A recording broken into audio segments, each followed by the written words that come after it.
If there is one health condition in babies that is both frustrating and oddly controversial, it's infantile colic. The controversy comes in multiple forms, with many conventional pediatricians still mistakenly making statements like some babies just get colic, and don't worry, they'll grow out of it. And at the same time, there's all sorts of debate as to how babies get colic in the first place and what the real root causes are.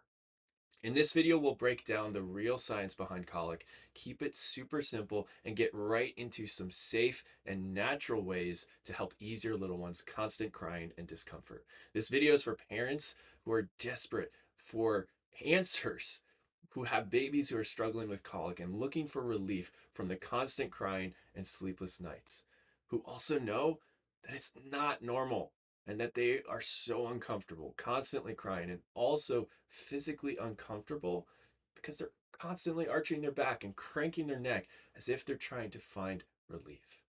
We're diving into how optimizing vagus nerve and overall neurological function could resolve many of your child's health struggles.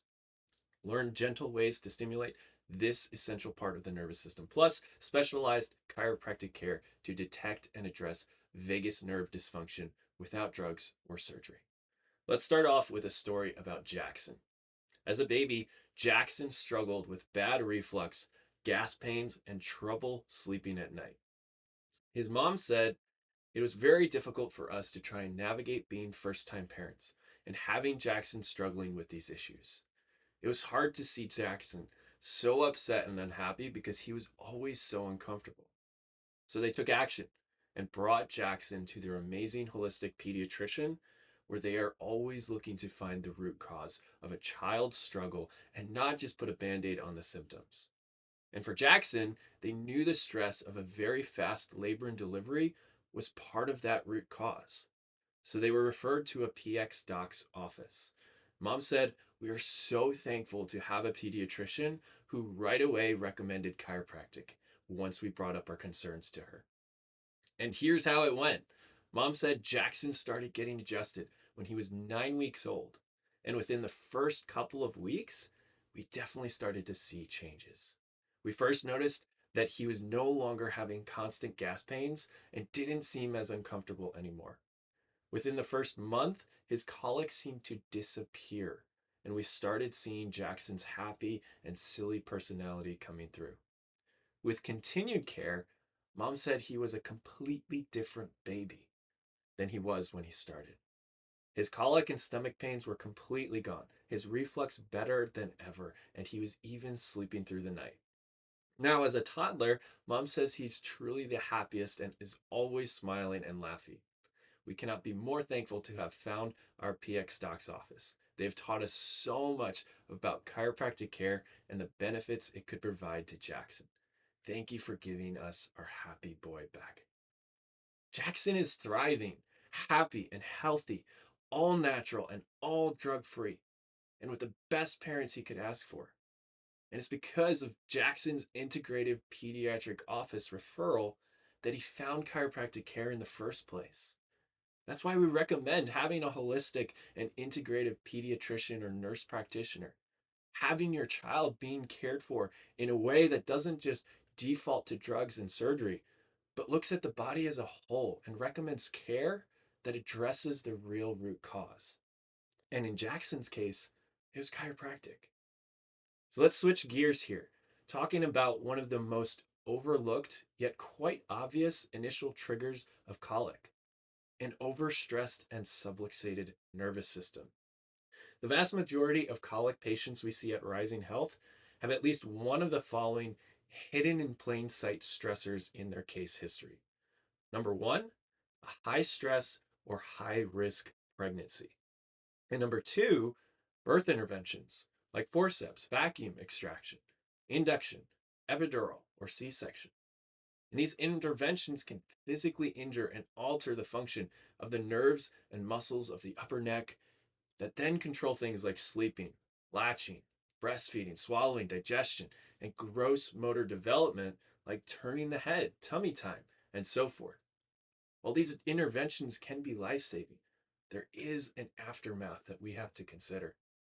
And these two very common initial stressors cause the infant's nervous system to become highly sensitive and stuck in what's called sympathetic fight or flight mode.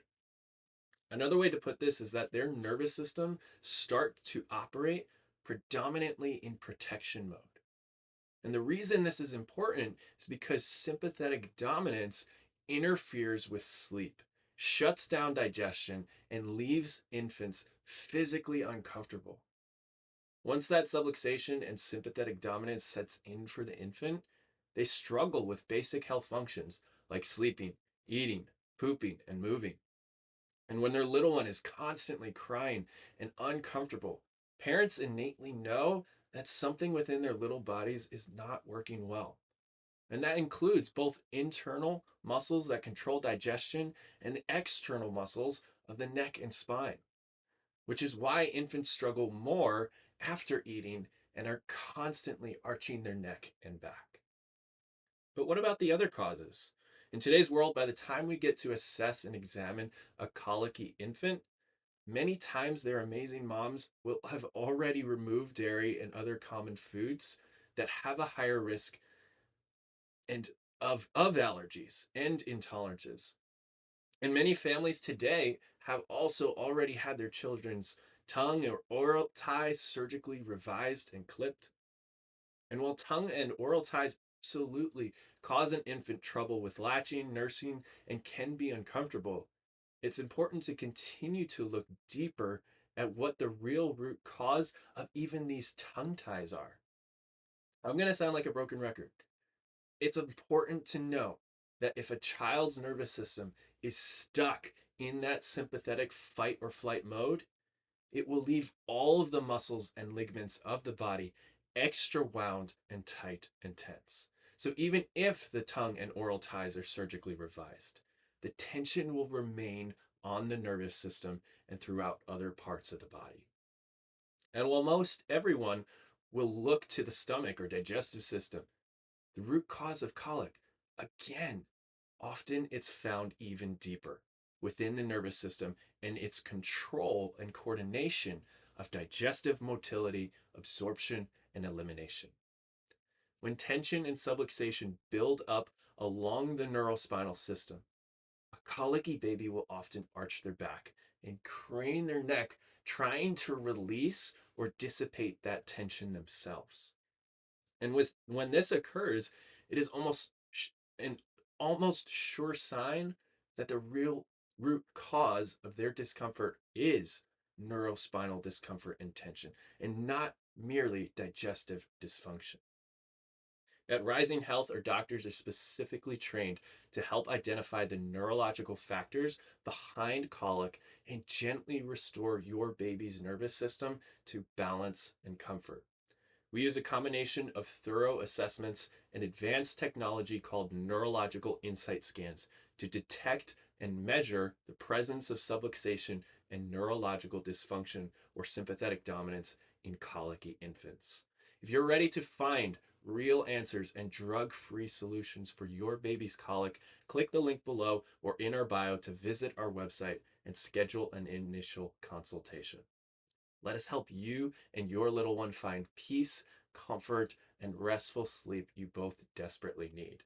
Don't spend another exhausting night wondering if there's hope. DM us if you have any questions. Our team is ready to help.